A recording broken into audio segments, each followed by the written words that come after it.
कहानी की शुरुआत में हमें दिखाया जाता है कि कुछ लोग एलिजाबेथ स्पार्कल नाम का एक स्टार बना रहे हैं। असल में एलिजाबेथ एक बहुत ही खूबसूरत मॉडल है जो एक फिटनेस शो को होस्ट करती है।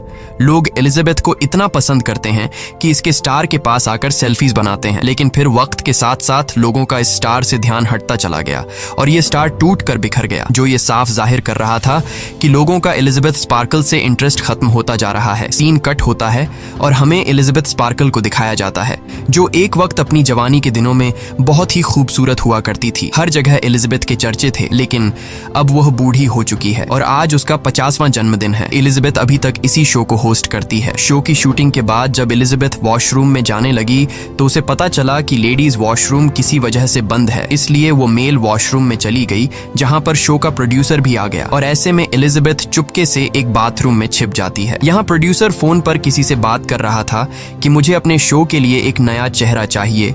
अब एलिजाबेथ पहले जैसी नहीं रही। जहां पहले एलिजाबेथ की वजह से उन्हें रेटिंग्स बहुत हाई मिलती थी, अब उनकी टीआरपीज गिरती जा रही हैं। कोई भी एलिजाबेथ को हमारे शो पर नहीं देखना चाहता। अब मैं और बर्दाश्त नहीं कर सकता। मुझे जल्द से जल्द एक यंग और खूबसूरत मॉडल चाहिए अपने शो के लिए। दूसरी तरफ बाथरूम में छिपी एलिजाबेथ ये सारी बातें सुन रही थी और ये सुनकर एलिजाबेथ बहुत मायूस हो जाती है। उसे अपनी जिस खूबसूरती पर घमंड था, आज वो घमंड टूट कर बिखर गया। वो गौर से अपने आप को शीशे में देखती रही जहां उसके चेहरे पर बहुत सारी झुर्रियां आ गई थीं। प्रोड्यूसर की बातें सुनकर उसे बहुत ज्यादा दुख होता है, लेकिन अब उसे एक दुख ये भी था कि अब उसे शो से निकाला जा रहा है। कुछ देर बाद एलिजाबेथ को प्रोड्यूसर एक होटल में बुलाता है जहां प्रोड्यूसर बताता है, देखो एलिजाबेथ, तुम जानती हो कि वक्त के साथ साथ लोगों को कुछ नया चाहिए होता है। जो तुम पहले थी वो बात अब तुम में नहीं रही, इसलिए मुझे भी अपने शो को चलाने के लिए किसी दूसरे मॉडल को लाना होगा। प्रोड्यूसर की बातों ने एलिजाबेथ को बुरी तरह तोड़ दिया था। वो होटल से निकलकर घर की तरफ जाने लगी, लेकिन ड्राइव करते हुए प्रोड्यूसर की बातें उसके दिमाग में चल रही थीं। थोड़ा आगे जाने के बाद वो देखती है कि उसका जो बड़ा सा बिलबोर्ड लगा हुआ था उसे भी फाड़कर हटाया जा रहा है। ये सब देखकर उसका रोड पर से ध्यान हट जाता है और सामने से आती हुई गाड़ी से उसका एक्सीडेंट हो जाता है। लकीली उस एक्सीडेंट में इसकी जान बच जाती है और इसे एक खरोंच भी नहीं आती। डॉक्टर उसे बताता है कि तुम्हारी सारी रिपोर्ट्स नॉर्मल है, लेकिन एलिजाबेथ खुश होने के बजाय फूट फूट कर रोने लगती है क्योंकि अब उसका करियर तबाह होने जा रहा था। डिस्चार्ज होने से पहले डॉक्टर एक बहुत ही खूबसूरत मेल नर्स को एलिजाबेथ की रीढ़ की हड्डी चेक करने को कहता है। डॉक्टर के जाने के बाद वो मेल नर्स एलिजाबेथ की रीढ़ की हड्डी को चेक करता है और कहता है कि तुम एक परफेक्ट कैंडिडेट हो, और फिर वो एलिजाबेथ को उसके कपड़े देता है। कपड़े देते वक्त एलिजाबेथ की नजर उस मेल नर्स के हाथ पर जाती है जिस पर एक अजीब तरह का काला निशान बना हुआ था। अब जैसे ही वो हॉस्पिटल से बाहर निकली तो उसे फील हुआ कि उसके पॉकेट में कुछ है। जब वह उसे बाहर निकालकर देखती है तो उसे पता चलता है कि उस मेल नर्स ने उसके पॉकेट में एक नोट छोड़ा है। मैसेज में लिखा था कि इसने मेरी जिंदगी बदल दी, और उसी के साथ एक पेन ड्राइव भी थी जिस पे लिखा था द सब्सटेंस। घर पहुंचते ही एलिजाबेथ ने उस पेन ड्राइव को टीवी में लगाकर प्ले किया जिसमें द सब्सटेंस नाम के एक इंजेक्शन के बारे में इंफॉर्मेशन दी जा रही थी। ये सब्सटेंस एक जादुई इंजेक्शन था और ये इंजेक्शन किसी भी बूढ़े इंसान को उसका एक नया दूसरा जवान वर्जन दे सकता है। यानी इस इंजेक्शन को लगाने से उस इंसान की बॉडी से एक नया अलग इंसान निकलता है। जो होता तो वही पहले वाला इंसान है, लेकिन वह एक जवान और पहले से बहुत ही खूबसूरत होता है। लेकिन इस इंजेक्शन को यूज करने के बाद एक हफ्ता नई बॉडी एक्टिव रहेगी और एक हफ्ता पुरानी बॉडी। इस सब्सटेंस इंजेक्शन के साथ एक और भी फ्लूइड मिलने वाला था जो दोनों वर्जन यानी पुरानी बॉडी और नई बॉडी को एक साथ जोड़ के रखता है। लेकिन एक बात क्लियरली बताई जाती है कि वो दोनों एक ही हैं और वो दोनों अपनी असली रूप से भाग नहीं सकते। एलिजाबेथ को ये सब एक मजाक लगा, इसलिए उसने सब्सटेंस ड्राइव को एक झूठ समझकर डस्टबिन में फेंक दिया। उसके बाद एलिजाबेथ अपने टेंशन को दूर करने के लिए एक बार में जाती है जहाँ वो एक यंग कपल को देखकर जेलस फील करने लगती है कि इतने सारे लोगों में मुझे तो कोई बाव ही नहीं दे रहा। जिसके बाद वो गुस्से में घर आकर चीजों को यहाँ वहाँ फेंकने लग जाती है। जब वो खुद को शीशे में देखती है तो उसे खुद से ही घिन होने लगती है कि वो कितनी बूढ़ी हो गई है। वो अपनी फोटोज को देखकर सोचती है कि एक वक्त था जब एलिजा के पीछे हजारों लोग दीवाने थे, लेकिन अब उसे कोई फिल्म या शो में भी लेने को तैयार नहीं है। एलिजा अब किसी भी हाल में दोबारा से वो फेम हासिल करना चाहती है, इसलिए वो अपनी जिंदगी का सबसे बड़ा कदम लेते हुए एलिजा फैसला करती है कि वो खुद का एक नया वर्जन क्रिएट करेगी। उसके बाद एलिजा डस्टबिन से वही पेन ड्राइव निकालकर उस पर दिए गए फोन नंबर पर कॉल करती है और कंपनी वालों से कहती है कि मुझे वो सब्सटेंस ऑर्डर करना है। दूसरी तरफ जो कोई भी बात कर रहा था वो इससे ज्यादा बात नहीं करता, बस एलिजाबेथ से उसका एड्रेस पूछा और फिर उसने एलिजाबेथ को एक एड्रेस बताकर कॉल काट दी। अगली सुबह एलिजाबेथ न्यूज़पेपर पढ़ती है जहाँ पर उसे एक एड दिखी जो उसी की कंपनी ने लगाई थी जहाँ एलिजाबेथ काम करती थी। एड में लिखा हुआ था कि एलिजाबेथ को काम से निकाल दिया गया है और उसकी जगह अब कंपनी में एक नए मॉडल की जरूरत है, जिसे देखकर वो और भी ज्यादा उदास हो गई। तब वह देखती है कि कल रात जो उसने ऑर्डर दिया था वो पार्सल आ चुका है। जब वह उस एनवलेप को खोलती है तो उसमें एक कार्ड पर नंबर लिखा हुआ था। अब एलिजाबेथ बिना सोचे समझे कल रात को कॉल पर बताई गई एड्रेस पर जा पहुंचती है। ये एक बहुत ही सुनसान जगह थी जहां पर कोई भी नहीं था। वो आगे बढ़ते हुए सामने के शेल्टर के पास जाती है। अब उसे पार्सल में जो कार्ड मिला था उसी के जरिए वह शेल्टर का दरवाजा खोल लेती है और अंदर चली जाती है। अंदर जाकर उसे ढेर सारे लॉकर्स मिलते हैं। वो अपने कार्ड पर दिए गए नंबर वाले लॉकर को खोलती है जहां पर एक बॉक्स रखा हुआ था, जिसे लेकर सीधा वो अपने घर पर आ जाती है। घर आकर वो फौरन इस बॉक्स को खोलती है तो उसमें काफी सारी चीजें रखी गई थी। सबसे पहले एक एक्टिवेटर, स्टेबलाइजर और एक स्विच किट मिलता है और पेपर पर इस प्रोसीजर की पूरी जानकारी दी गई थी कि किस तरह से उसे यूज करना है, जिसे आप सब भी ध्यान से सुनिएगा। सबसे पहले एक्टिवेटर यूज करना होगा, जिसे यूज करने वाले इंसान की बॉडी से उसका एक नया वर्जन निकलेगा और पहली वाली बॉडी बेहोश रहेगी। ये एक्टिवेटर सिर्फ एक बार ही यूज किया जा सकता है। दूसरा ये कि उस इंसान को हर दिन खुद को स्टेबलाइज करना होगा, यानी बेहोश पड़ी दूसरी बॉडी के रीढ़ की हड्डी से उसे सब्सटेंस निकालकर अपनी बॉडी में इंजेक्ट करना होगा, जिससे जिंदा बॉडी नॉर्मली सरवाइव कर पाएगी। और तीसरी बात ये कि उन्हें हर हफ्ते स्विच होना पड़ेगा, यानी एक हफ्ता नई बॉडी एक्टिव रहेगी और एक हफ्ता पुरानी बॉडी, और ये पार्ट उन्हें बिल्कुल भी स्किप नहीं करना है। इसके अलावा एलिजाबेथ को उस बॉक्स में कुछ लिक्विड फूड भी मिलते हैं जो उसे बेहोश पड़ी बॉडी में लगाना होगा, जिससे वह बॉडी 7 दिनों तक जिंदा रहेगी। उसके बाद एलिजाबेथ वॉशरूम में जाती है जहां वो काफी देर तक अपनी बॉडी को देखकर सोचती है कि उसे ये करना चाहिए या फिर नहीं। जब वह देखती है कि उसकी स्किन ढलने लगी है और चेहरे पर रिंकल्स आ चुके हैं, वो खुद को इस तरह से बूढ़ी होती नहीं देख सकती थी, इसलिए वो एक्टिवेटर को अपनी बॉडी में इंजेक्ट कर लेती है। इंजेक्शन लगाने के बाद वो खुद में चेंजिंग का इंतजार करती है, लेकिन उसे कुछ भी नहीं होता और ऐसे में एलिजाबेथ को लगता है कि शायद ये सब फेक था। लेकिन फिर कुछ देर बाद उसे बहुत ज्यादा दर्द होता है और वो दर्द इतना ज्यादा था कि वो नीचे गिर जाती है और तड़पने लगती है। तब हम देखते हैं कि उसकी आंखें फटने लगी, उसकी आंखों के आईबॉल्स डबल होने लगते हैं। तब अचानक उसकी पीठ हिलने लग जाती है और फिर अगले ही सेकंड उसकी कमर फटने लगी, जहां से एक जवान और काफी खूबसूरत लड़की निकलकर बाहर आई। ये एलिजाबेथ का नया वर्जन था, एक नई जवान बॉडी जो पिछली बॉडी के अंदर से निकली थी। एलिजाबेथ के इस नए वर्जन ने जब अपने आप को शीशे में देखा तो वह हैरान रह गई कि इस दवा ने तो कमाल कर दिया। वो इतनी खूबसूरत और जवान बन गई कि ऐसा उसने सोचा भी नहीं था। काफी देर तक अपनी खूबसूरती देखने के बाद अब वो एलिजाबेथ के पुराने वर्जन यानी पुरानी बॉडी की कमर को सी लेती है, जिसे फाड़कर वो बाहर निकली थी। उसके बाद वो अपनी पुरानी बॉडी को जिंदा रखने के लिए एक फूड बैग उसके साथ अटैच कर देती है, जिसके बाद वो नहाकर खुद को फ्रेश करती है। तभी वो देखती है कि उसके नाक से खून बहने लगा है। ये देखकर वो बहुत परेशान हो गई। तभी उसे याद आया कि उसे तो एक एक्टिवेटर किट भी दी गई थी और उसे बताया गया था कि हर रोज नई बॉडी को यानी जवान बॉडी को एक्टिव रखने के लिए पुरानी बॉडी की रीढ़ की हड्डी से उसे सब्सटेंस निकालकर अपने अंदर इंजेक्ट करना है। इसीलिए अब वो फौरन पुरानी बॉडी की रीढ़ की हड्डी से सब्सटेंस निकालकर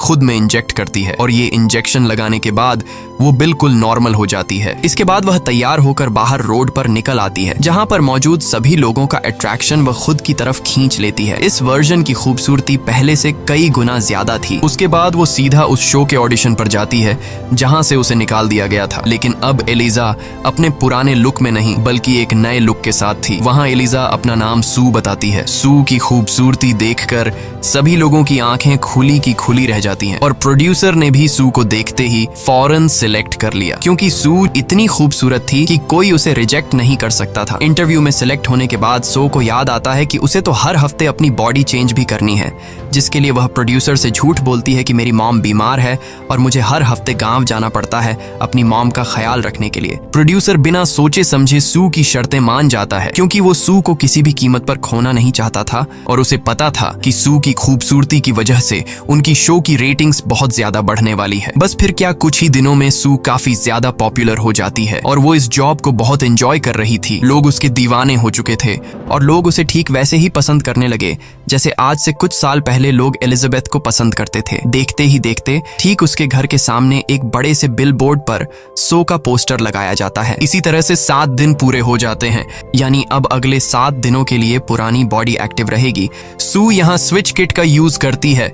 जैसे ही उनके ब्लड एक दूसरे के बॉडी में जाती है, हम एलिजा को मूव होते देखते हैं और अब सू बेहोशी की हालत में चली जाती है। बॉडी शिफ्ट करने के बाद एलिजाबेथ सू की बॉडी के साथ फूड अटैच करती है और फिर अपने शो पर जाती है जहां वो पहले काम करती थी। वहां प्रोड्यूसर उसे उसका सारा सामान लुटाता है और एक गिफ्ट देकर एलिजा से कहता है कि तुम्हें अब मॉडलिंग की जगह घर पर बैठकर खाना बनाना चाहिए। ये सुनकर एलिजाबेथ को बहुत बुरा लगता है। उसके बाद एलिजा घर वापस आती है और पूरा दिन घर बैठकर टीवी देखती है। अब अगला दिन आ जाता है और एलिजाबेथ को न्यूज़पेपर पढ़ते हुए एक एनवेल्प मिला जिस पर लिखा हुआ था कि उसकी नई किट आ चुकी है। उसके बाद वो किट लेने पहुंच जाती है और किट को लेकर वो सीधा घर आती है। एलिजा के पास अब कोई काम तो था नहीं, इसलिए वो पूरा हफ्ता टीवी देखकर गुजारती है। अब 7 दिन पूरे हो जाते हैं और एलिजा सू में बदल जाती है, यानी वो अपनी नई बॉडी को एक्टिव कर लेती है। अब इस नई बॉडी ने तो दुनिया के सारे मजे लेने थे। ऐसे में वो कभी घर पे होती तो कभी नहीं होती, इसलिए वो डर जाती है कि कहीं उसकी सच्चाई का राज खुल न जाए। अब सू फैसला करती है कि वो अपने घर की एक दीवार तोड़कर एलिजाबेथ की पुरानी बॉडी को वहां छुपा कर रखेगी। सू की दीवार में हथौड़ा मारने से इतना शोर हो रहा था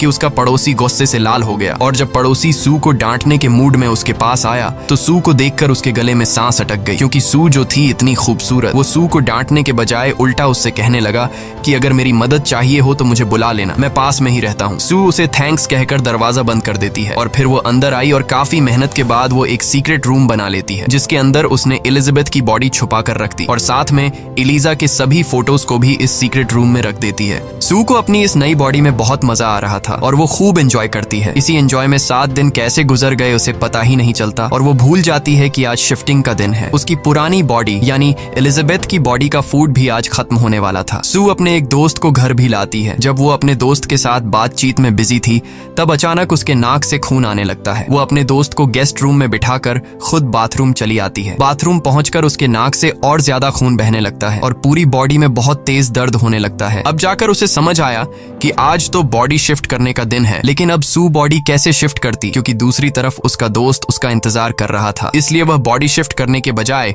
एक और दिन एक्टिव रहने का फैसला करती है, जिसके लिए वो एलिजाबेथ की बॉडी से सब्सटेंस निकालकर अपनी बॉडी में इंजेक्ट कर लेती है, जिससे वो फौरन ठीक हो जाती है और वो अपने बॉयफ्रेंड के पास जाती है जो उससे कहता है कि वो अचानक और भी ज्यादा खूबसूरत हो गई है। खैर, इस तरह से दिन गुजर जाता है और अगली सुबह हम एलिजा को देखते हैं जब वो शीशे में अपने आप को देख रही होती है। तभी अचानक उसकी नजर अपनी उंगली पर जाती है जो बहुत ही बुरी तरह से सड़ गई थी। ऐसा लग रहा था कि जैसे ये उंगली किसी बहुत ही बूढ़े इंसान की हो और वो समझ जाती है कि ये सब सू ने उसकी बॉडी से एक्स्ट्रा सब्सटेंस निकाल कर किया है। अब वो परेशान होकर कंपनी को कॉल करती है और उन्हें ये सब बताती है। फोन वाला पर्सन कहता है कि इसका कोई सॉल्यूशन नहीं है। अगर एक बॉडी एक्स्ट्रा सब्सटेंस यूज करेगी तो उसका असर दूसरी बॉडी पर होगा, मतलब एलिजा की उंगली अब इस तरह से ही रहेगी और अगर आगे भी सू ने इस तरह की कोई गलती की तो फिर से एलिजा की बॉडी का कोई पार्ट सड़ सकता है। ये सुनकर एलिजा बहुत ज्यादा डर गई और लास्ट में उस फोन पर्सन ने बताया कि तुम 2 नहीं बल्कि 1 हो, इसलिए एक साथ मिलजुल कर रहो, तब जाकर तुम दोनों अपनी अपनी जिंदगी एंजॉय कर पाओगे। उसके बाद वो पर्सन कॉल काट देता है और एलिजा घर की साफ सफाई करने लगती है। तब उसकी नजर अचानक एलिजा के पोस्टर पर पड़ती है। एलिजा सू की यंग बॉडी को देखकर जेलस फील करती है और वो टीवी बंद कर देती है। घर में बैठे बैठे एलिजा बोर हो रही थी, इसलिए एक रेस्टोरेंट चली आती है जहाँ पर उसे एक बूढ़ा आदमी नजर आया जो एलिजा से अजीबोगरीब बातें करने लगा। तब एलिजा नोट करती है कि उसके हाथ पर बिल्कुल वैसा ही निशान है जैसा हॉस्पिटल में नर्स के हाथ पर उसने देखा था, यानी ये उस नर्स का असली रूप था। अब वो बूढ़ा आदमी एलिजा से कहता है कि हर बार स्विच करने पर तुम्हें लोनली फील होगा और अपने ही वर्जन को देखकर तुम्हें जेलस फील होगा। डर के मारे एलिजा वहां से जाने लगती है। तब वह बूढ़ा आदमी चिल्लाकर कहता है कि क्या तुम्हारे नए वर्जन ने तुम्हें खाना शुरू कर दिया है। एलिजा वहां से निकलकर घर पहुंच जाती है क्योंकि सू ने सच में उसे खाना शुरू कर दिया था जो उसकी उंगली पर साफ नजर नजर आ रहा था। घर पहुंचकर वह अपने एक पुराने दोस्त को कॉल करती है। एलिजा अपने दोस्त को आज रात डिनर पर चलने के लिए बोलती है और एलिजा का दोस्त डिनर के लिए मान जाता है। एलिजा का ये दोस्त बचपन से एलिजा को पसंद करता है, लेकिन एलिजा उसे कई बार इग्नोर कर चुकी थी। आज जब एलिजा को कोई पूछने वाला नहीं बचा, अब जाकर वो उसके साथ रिलेशन में रहना चाहती है। शाम को एलिजा तैयार हो जाती है। उसने बहुत ही प्यारे कपड़े पहने और बिल्कुल सू जैसा यानी अपने नए वर्जन जैसा मेकअप किया। अच्छा खासा तैयार होने के बाद जैसे ही वो अपने दोस्त से मिलने के लिए घर से निकलने वाली होती है, तभी उसकी नजर उसके घर के सामने लगे सू के बिलबोर्ड पर पड़ती है। जब उसने खुद को सू के साथ कंपेयर किया तो उसका सारा कॉन्फिडेंस जीरो हो गया। इसलिए गुस्से में वह अपना सारा मेकअप खराब कर देती है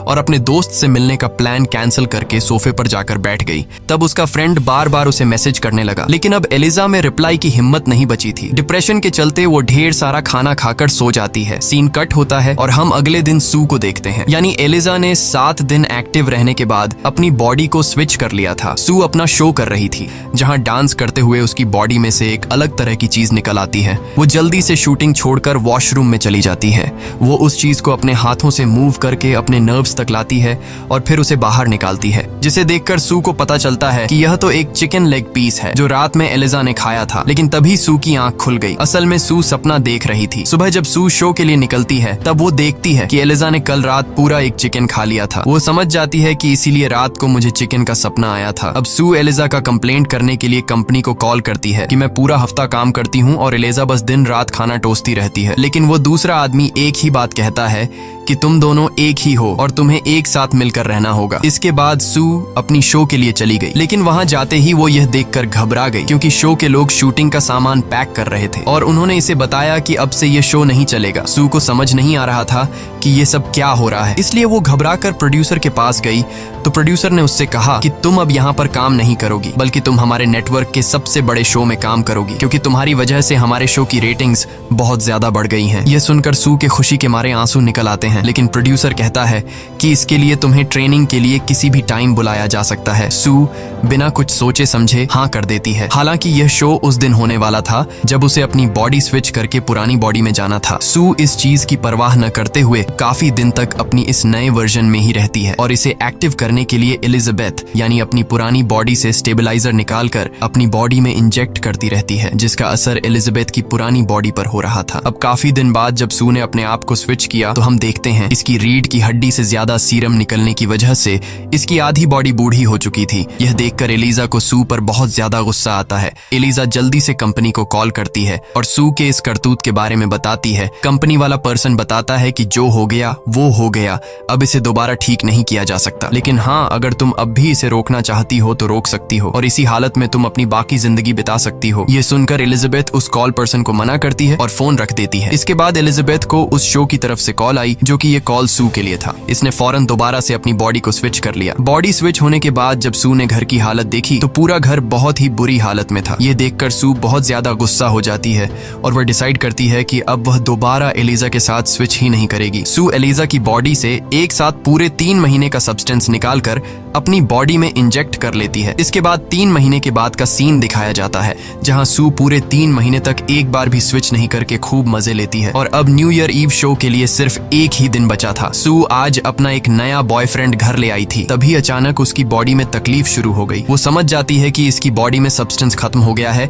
इसलिए वो सीधे एलिजा की बॉडी से सब्सटेंस निकालने के लिए जाती है। लेकिन आज सीरम निकला ही नहीं, बल्कि सीरम की जगह ब्लड निकलने लगा। यह देखकर वो बहुत ज्यादा घबरा गई और उसने कंपनी से कॉल करके पूछा कि एलिजाबेथ की बॉडी से सब्सटेंस नहीं निकल रहा, बताओ अब मुझे क्या करना चाहिए। कंपनी वाला पर्सन उसे बताता है कि अगर बॉडी से सीरम नहीं निकल रहा तो इसका मतलब तुम सारा सीरम यूज कर चुकी हो, अब तुम्हें स्विच होना पड़ेगा, तब जाकर दूसरी बॉडी में सीरम जमा होगा और तुम्हें सीरम बनने का इंतजार करना पड़ेगा। ये सुनकर सू की हालत बहुत ज्यादा खराब होने लगती है और रेंगती हुई जाकर अपनी बॉडी को स्विच कर लेती है और स्विचिंग की ये सारी आवाजें वो लड़का भी कमरे में सुन रहा था। उसे सू की तेज चिल्लाने की आवाजें सुनाई देने लगी, जिसे सुनकर उसे लगा कि सू खतरे में है, इसलिए वह सू की मदद करने वॉशरूम की तरफ आने लगा। लेकिन सही टाइम पर एलिजाबेथ वॉशरूम के दरवाजे को बंद कर लेती है और एलिजा उस लड़के को जाने को कहती है। वो लड़का एलिजा की की इतनी डरावनी आवाज सुनकर फौरन वहां से निकल जाता है। हम देखते हैं कि एलिजाबेथ बहुत ज्यादा बूढ़ी हो चुकी थी और साथ ही साथ इसके सर से बाल भी निकल गए थे। बुढ़ापे की वजह से वह ठीक से चल भी नहीं पा रही थी। एलिजाबेथ अब बहुत ज्यादा घबरा चुकी थी। वो कंपनी में कॉल करती है और कहती है कि मैं यह सब कुछ यहीं पर रोकना चाहती हूँ। कंपनी वाले उसकी बात मान लेते हैं और इसे टर्मिनेटर इंजेक्शन ले जाने को बोलते हैं। इसके बाद एलिजाबेथ अपनी बॉडी को पूरी तरह से ढककर लंगड़ाती हुई टर्मिनेशन किट लेने जाती है। टर्मिनेटर इंजेक्शन घर लाने के बाद वो इसे सू की बॉडी पे लगाने ही वाली थी। तभी उसे कंपनी के मैनेजर की बताई हुई बात याद आ गई। उसने कहा था कि अगर तुमने एक बार टर्मिनेटर इंजेक्ट कर लिया तो फिर जिस बॉडी में इस टाइम तुम हो हमेशा वैसे ही रह जाओगी। ये सोचते ही उसने टर्मिनेटर इंजेक्ट नहीं किया। लेकिन जब इसकी नजर अपनी फोटो पर पड़ी तो एलिजा फोटो में बहुत ही खूबसूरत दिख रही थी और एलिजा ने इस समय अपना हाल देखा तो वो बहुत ज्यादा भयानक हो चुकी थी और इसके पीछे सू का ही हाथ था। इसलिए एलिजा को सू पर दोबारा गुस्सा आया और उसने सू की बॉडी में टर्मिनेटर इंजेक्ट कर लिया। लेकिन अभी उसने आधा ही सीरम इंजेक्ट किया था कि तभी उसे ख्याल आया कि अभी तो इसे बहुत बड़ा शो होस्ट करना है जिसे उसे बहुत बड़ा फेम मिलेगा। इस लालच में उसने आधा सीरम तो इंजेक्ट कर लिया था लेकिन बाकी का सीरम रहने दिया। अब वह सू को उठाने लगी। काफी देर तक इसे जगाने की कोशिशों के बाद जब सू नहीं जागती तो वह बॉडी स्विच करने का सोचती है। लेकिन जब बॉडी स्विच भी नहीं हुई तब एलिजा ने अपनी रीढ़ की हड्डी से एक्टिवेटर निकालकर सू के दिल में इंजेक्ट किया जिसे सू जाग गई। यहाँ हम देखते हैं कि दोनों वर्जन एक दूसरे के सामने जिंदा खड़े हैं। ये देखकर ये दोनों अभी शॉक हो जाते हैं और उन्हें समझ नहीं आता कि यह क्या हो रहा है। तभी सू की नजर टर्मिनेटर इंजेक्शन पर पड़ती है और वो समझ जाती है कि एलिजा इसे मारने की कोशिश कर रही थी। ये देखकर सू बहुत गुस्सा हो जाती है। उसने अपने गुस्से में एलिजाबेथ को इतना मारा कि वो मर गई। एलिजाबेथ को मारने के बाद इसे एहसास हुआ कि उसने बहुत बड़ी गलती कर ली है क्योंकि अब उसे एलिजा के रीढ़ की हड्डी से एक्टिवेटर सब्सटेंस नहीं मिलने वाला था। लेकिन इस समय भी सू को एलिजा से ज्यादा अपने शो की चिंता थी। वो सीधे अपने प्रोग्राम के लिए चली जाती है जहां जाते ही लोगों ने बहुत जोश से इसे वेलकम किया। इस समय सू को बहुत अच्छा लग रहा था लेकिन तभी अचानक इसे अपनी बॉडी में कुछ अजीब महसूस होने लगा। वो घबरा कर वॉशरूम में गई। उसने जैसे ही मुंह खोला तो इसके 2 दांत टूट कर गिर गए और अब भी वो सोचती है कि क्यों ना मैं घर पर रखे एक्टिवेटर को यूज करके खुद का ही एक नया वर्जन तैयार करूं। इसके बाद वो फौरन घर की तरफ निकल पड़ी। लेकिन जब वो लिफ्ट में थी तभी उसका एक कान कट कर गिर गया। वो बुरी तरह घबरा गई। लेकिन तभी लिफ्ट में आदमी आया। उस आदमी के यहाँ खड़े रहने तक वह अपने आप को बिल्कुल भी घबराया हुआ नहीं दिखाती। उसने बिल्कुल ऐसे एक्टिंग की जैसे इसे कुछ भी नहीं हुआ हो। फिर जल्दी से वो अपने घर गई और एक्टिवेटर को ढूंढ लिया। कंपनी वालों ने शुरू में ही बता दिया था कि इस एक्टिवेटर को एक ही बार यूज किया जा सकता है और यह बात सू को पता थी। लेकिन वो फिर भी इस एक्टिवेटर को अपनी बॉडी में इंजेक्ट कर लेती है। तभी सू को बहुत ज्यादा पेन होने लगा। पहले की तरह उसकी बॉडी कमर से फटने लगी जिसमें से एक अजीब सा वर्जन निकला जो देखने में किसी भयानक क्रीचर जैसा था। ये एलिजा और सू का एक नया वर्जन था जिसके फ्रंट में एलिजा का फेस था और बैक में सू का। एलिजा अभी भी खुद को खूबसूरत समझ रही थी इसलिए वह अपने चेहरे पर खुद की फोटो लगाकर शो में चली गई। जैसे ही वह स्टेज पे माइक के पास पहुंची वहां जाकर इसके मुंह से फोटो गिर गई और सब इसका भयानक चेहरा देखकर डर गए। लोग इसे मॉन्स्टर कहकर दूर भागने लगे। अब यहाँ एक आदमी बेसबॉल के बैट से एलिजा के सिर पर वार करता है जिससे इसका सिर क्रैश हो जाता है और इसकी बॉडी से ब्लड निकलकर पूरे स्टूडियो में फैल जाता है। एलिजा की बॉडी रेंगते हुए सीधे अपने स्टार पर पहुंचती है जहां नीचे बिल्कुल एलिजाबेथ स्पार्कर का स्टार बना हुआ था। इस फिल्म की शॉर्टकट एक्सप्लेनेशन ये है कि हॉलीवुड और बॉलीवुड में फीमेल एक्ट्रेस की तब तक वैल्यू रहती है जब तक वो यंग हो। जैसे जैसे उनकी एज बढ़ती जाती है वैसे वैसे लोग उन्हें इग्नोर करने लगते हैं। इसी के साथ ये कहानी खत्म हो जाती है। अगर आपको यह वीडियो अच्छी लगी हो तो हमारे चैनल को सब्सक्राइब और वीडियो को लाइक जरूर कीजिए।